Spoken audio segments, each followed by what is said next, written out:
Hi, Mr. Moran. Thank you so much for meeting with me today.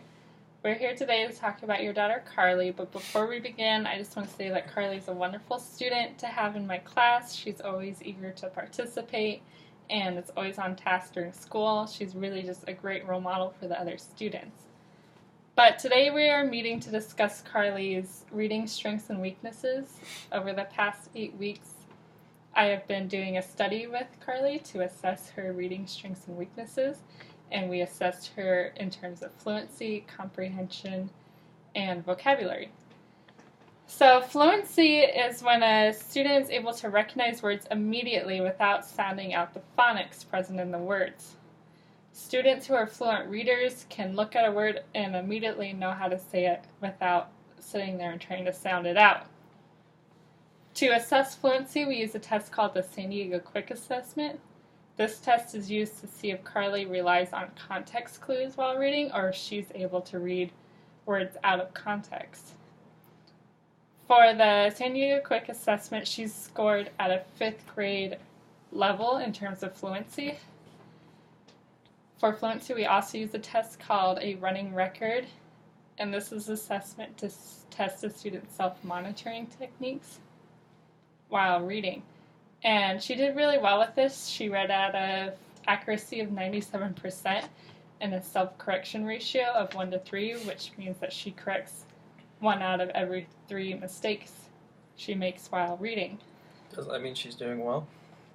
In a way, yes, but the running record assessment was at a 5th grade level, so she still needs improvement in terms of fluency to get her up to the 6th grade level.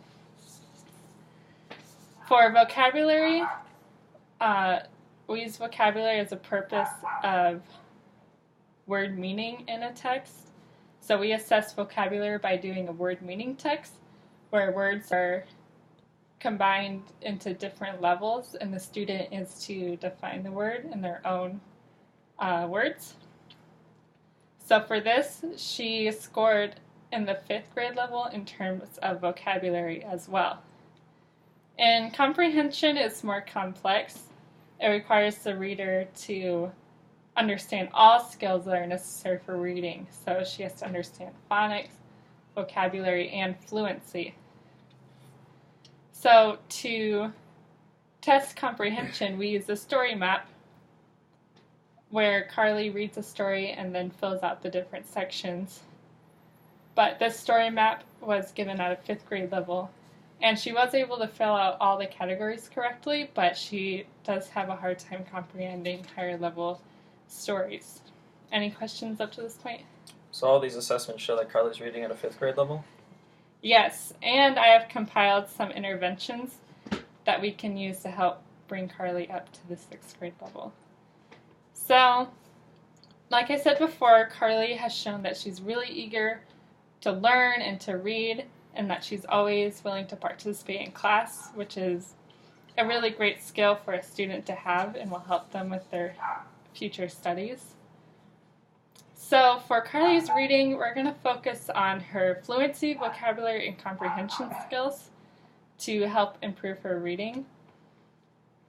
To help improve her reading in these categories, I've compiled a list of best interest interventions that we can use, and best interest interventions is basically just reading interventions that have been studied and researched and have been proven effective to help students with their reading.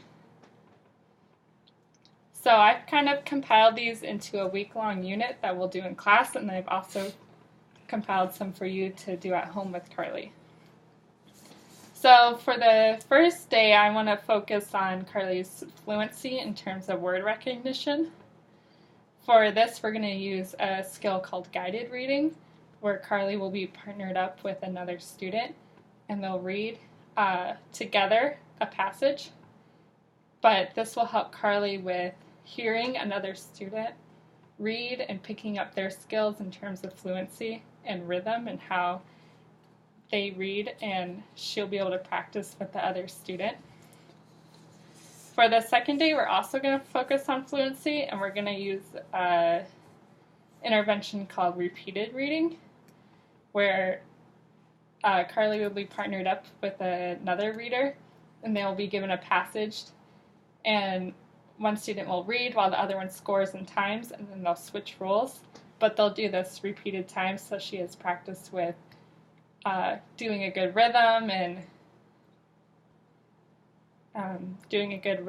and listening to the strategies that the other student does. For the third day, we're going to focus on vocabulary in terms of word meaning. And for this, she'll be given a graphic organizer and a list of vocabulary words that we might read in a text. But instead of just writing out the definition, she'll be asked to link synonyms and antonyms to that vocabulary word. So this way she can really create the background knowledge and support that she needs to remember that word instead of just writing out the definition. The fourth day will also focus on vocabulary, but in terms of using the words correctly and in context. So for this intervention, we're going to use a skill called dramatization, where Carly will work with other students to take the vocabulary words and put them in context of a skit or a small sketch that they can perform in class. And this will really help her with using vocabulary words in context. And the fifth day will focus on comprehension. I've noticed that in class when we are reading a text, she has a hard time with retelling the passage in her own words.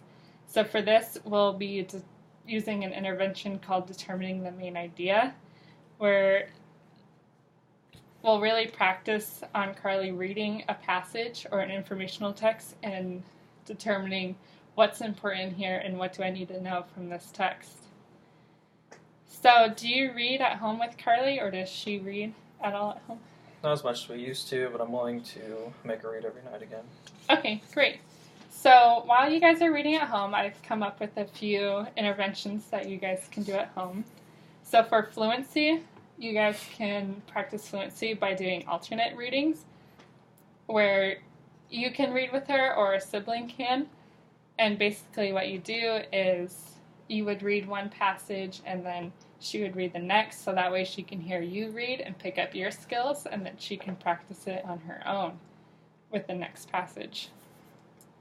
For vocabulary, you guys can really practice figurative language, such as idioms and tall tales. So for this one, you guys can create your own stories or act them out at home with an older sibling or with yourself too. So creating these tall tales and idioms for can really help her understand different vocabulary concepts. And then also to help with comprehension, you guys can do questioning while reading. So encourage Carly to question before she reads the text, after, and while she's reading it. So some questions you can ask while reading is, what's important here? What does the author want me to know? And what background knowledge should I research before reading this text? Do you think you'll be able to do all those at home? Yep. All right, any more questions? Nope. Okay, thank you so much for meeting with me. Thank you.